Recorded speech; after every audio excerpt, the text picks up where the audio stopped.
Et pour 2 minutes 30 maximum, vous avez la parole. Monsieur le Président, mes chers collègues, Monsieur le ministre de l'Intérieur, jeudi dernier, Théo, 22 ans, jeune homme sans histoire, fils d'une famille honorablement connue, a été gravement blessé lors d'une opération de contrôle à Aulnay-sous-Bois. Il affirme avoir été victime d'insultes racistes, de coups et avoir subi un viol. Hospitalisé, opéré en urgence, il s'est vu prescrire 60 jours d'incapacité totale de travail. Parmi les 4 policiers mis en cause, un a été mis en examen pour viol, les 3 autres pour violence volontaire en réunion. Les faits reprochés à ces 4 policiers rejaillissent injustement sur tous leurs collègues, hommes et femmes sans reproche, dévoués à leurs tâches toujours plus difficiles, en but eux-mêmes à des attaques parfois extrêmement violentes.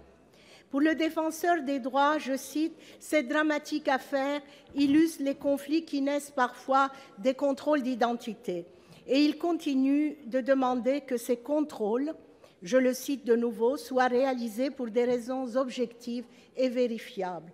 La LDH ne dit pas autre chose. L'urgence, après de tels faits, est claire. Elle est de reconstruire la confiance brisée entre les habitants de certains quartiers et leur police. Et ma question est simple, Monsieur le ministre. Ne conviendrait-il pas, sans tarder, de rappeler à chacun ses devoirs, de rompre avec certaines pratiques discriminatoires, de faire prévaloir en toutes circonstances l'état de droit? Et ne vous apparaît-il pas nécessaire de restaurer une police de proximité dûment formée, soucieuse avant tout de connaître et de protéger les citoyens dont elle a la charge? Merci. Pour vous répondre, la parole est au ministre de l'Intérieur, M. Bruno Le Roux. Vous avez la parole, Monsieur le ministre.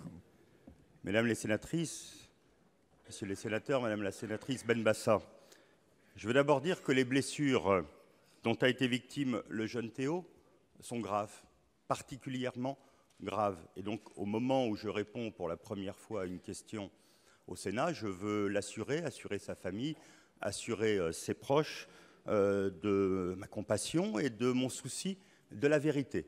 Le plus rapidement possible, il y a un magistrat instructeur qui a été saisi. Tout ce qui devait lui être transmis lui a été transmis. Je n'ai pas à juger de la rapidité de l'enquête, mais je souhaite qu'elle puisse aller le plus rapidement possible pour établir la vérité des faits, sans attendre, compte tenu du rapport que j'ai pu avoir et des éléments venant de l'inspection générale de la police nationale que j'ai saisi. J'ai suspendu les 4 fonctionnaires qui, aujourd'hui, font l'objet donc d'une enquête de ce magistrat indépendant. Et donc, de ce point de vue-là, je veux appeler à la sérénité par rapport à l'engagement de vérité et de justice qu'il y aura sur cette affaire. Un engagement que je veux exactement le même pour tout ce qui se passe dans les quartiers. Et mon souci depuis le début de la semaine, à ce que chaque matin je puisse faire passer cette parole de sérénité dans l'enquête qui est menée aujourd'hui, va de pair avec le fait que durant plusieurs semaines, tous les matins, je me suis inquiété de savoir où étaient les enquêtes pour ceux qui avaient agressé les policiers à Viry-Châtillon et qui devaient être rattrapés et transmis aussi à la justice. Et je veux que ce soit cet équilibre parfait. Il n'y a dans nos quartiers, comme nulle part ailleurs de notre République, de place pour ceux qui agressent les symboles de la République que sont les personnes dépositaires de l'autorité, de la même façon qu'il n'y a aucune place pour ceux qui ne respecteraient pas les valeurs de la République dans la façon dont ils mènent leur travail et l'autorité que nous leur avons confiée.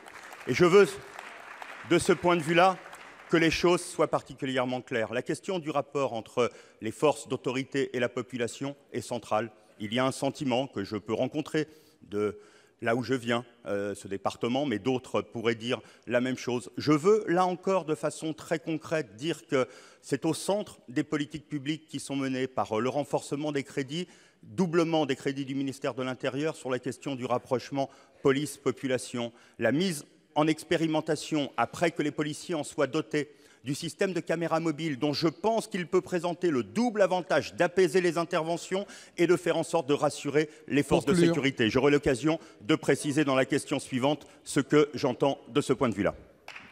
Merci, Monsieur le ministre. Madame Benbassa. Merci, Monsieur le ministre. La tâche est lourde, le chemin sera long, mais espérons que cet acte d'une extrême violence aidera le gouvernement à prendre les décisions qu'il convient concernant, vous l'avez dit, ces crédits et surtout cette police de proximité formée. Merci.